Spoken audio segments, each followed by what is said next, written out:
Bismillahirrahmanirrahim. Assalamualaikum warahmatullahi wabarakatuh. Alhamdulillahi rabbil alamin. Sayyidina wa habibina wa syafi'ina wa zuhrina wa maulana Muhammadin sallallahu alaihi wasallam. Para jamaah yang dirahmati Allah Subhanahu wa taala, mari kita merasa syukur kepada Allah Subhanahu wa taala. Pada kesempatan kali ini Allah Subhanahu wa taala senantiasa menggerakkan kalbu kita, mengindahkan kalbu kita, sehingga pada hari ini kita masih bisa untuk melaksanakan ubudiyah mahdhah kita, yaitu salat zuhur berjamaah. Para jamaah dirahmati Allah Subhanahu wa taala, di dalam hadis Rasulullah sallallahu alaihi wasallam, karena hadis itu adalah sesuatu peringatan bagi kita. Oleh karena itu di dalam hadis Rasulullah sallallahu alaihi wasallam, Rasulullah berkaul atau berkata, ini tujuannya ini adalah untuk umat Nabi Muhammad sallallahu alaihi wasallam dan kepada orang yang beriman.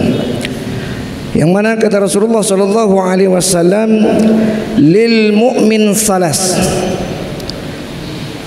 bentuk atau contoh tanda-tanda daripada orang yang beriman itu ada 3. Alamatul mukmin, dalam bahasa lain tanda-tanda orang mukmin itu ada 3. Yang pertama kata Rasulullah sallallahu alaihi wasallam, yubariku fi taatillah, orang yang senantiasa mendahulukan, menyegerakan dari ketaatan kepada Allah. Contohnya adalah apabila dia sudah mengetahui waktu solat datang, maka dia akan bersegera. Apabila dia dalam keadaan di toko, maka dia akan bersegera menyetop transaksi perdagangan. Begitu juga dengan kita yang ada di perjalanan akan lebih sibuk memikirkan waktu ibadah kepada Allah karena waktunya telah sampai.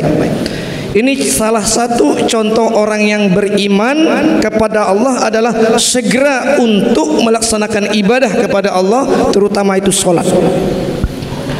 Itu yang pertama. Yang kedua kata Rasulullah sallallahu alaihi wasallam, wa yajtanibu harami, menjauhi dari segala yang diharamkan Allah Subhanahu wa taala. Yang diharamkan Allah Subhanahu wa taala, terutama kita lihat, kita dapat melihat dalam kehidupan sehari-hari, itu adalah dari harta kita. Karena harta ini akan berpengaruh kepada jiwa seseorang, kepada kalbu seseorang. Salah satu adalah makanan kita. Makanan ini berasal dari harta kita.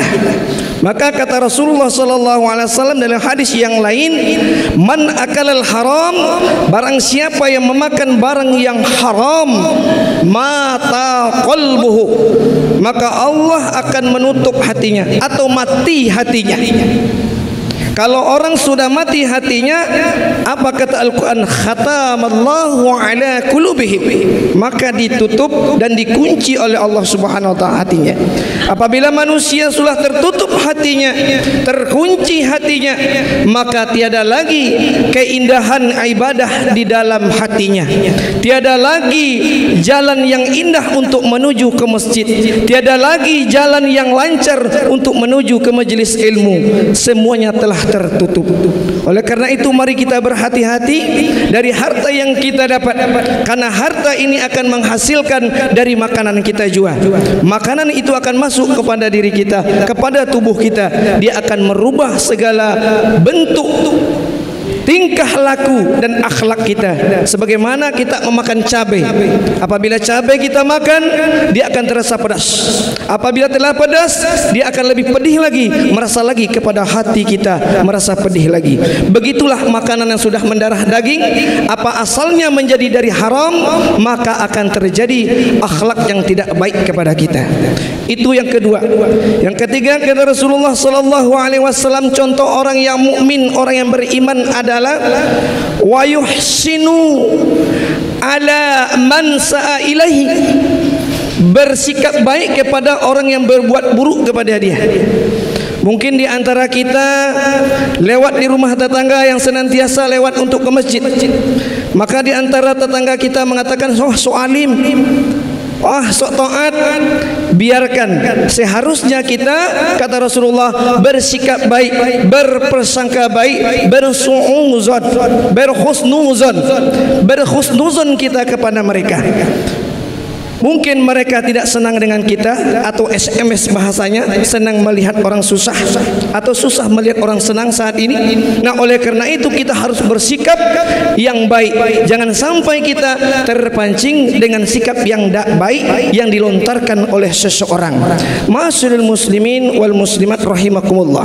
Oleh karena itu, marilah kalau kita ingin membuktikan keimanan kita kepada Allah Subhanahu wa taala, maka jagalah waktu-waktu ubudiyah kita dan perbaikilah akhlak dan hati kita, sehingga kita insyaallah termasuk orang yang terbaik di sisi Allah Subhanahu wa taala.